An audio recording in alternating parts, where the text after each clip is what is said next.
Philippine archipelago, or a collection of the islands of the Philippines, is a amazing place. It's part of the ring of fire of the Indo-Pacific Ocean.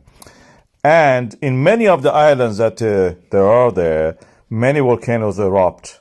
And some of them are really dangerous. One of those ones is the volcano which is called Kanlaon. It's 2,464 around that height. Of course, it changes with every eruption. In the island of the Negros, we had the eruption of this volcano in recent times. And the Philippines Institute for Volcanology and Seismology have released now a latest warning about this. The tilt measurements of the volcano's flanks, which are measured by actually a tilt meter, something that actually bends, shows a vertical position. Principle is mentioned here, and that vertical position is measured against an angle. And so this is different from what we do. For example, in the Iceland, we use GPS for that. This is another way of doing it. It shows that the magma is underneath the volcano, is in a shallow depth.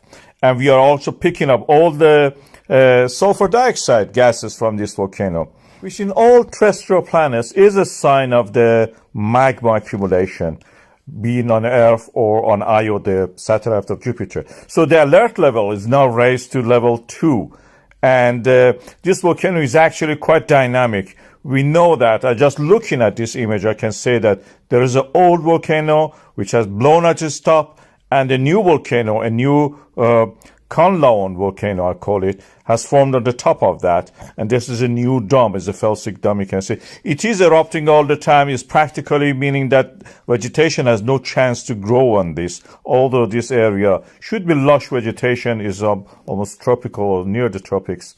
Earthquakes and eruption in this area are common. Eruptions release a lot of pyroclastic because this is a very water-rich magma in that area. This is the oceanic crust of the Philippine plate going in the Philippine trench underneath the islands and coming back as these volcanoes that we see. The latest eruption this year created a lahar and damaged the properties and crop of the people. So this is a volcano which is quite dangerous. We have to keep watching this. We have no evidence of the magma accumulation underneath this. And it's possible that we may have a magma at the shallow depth.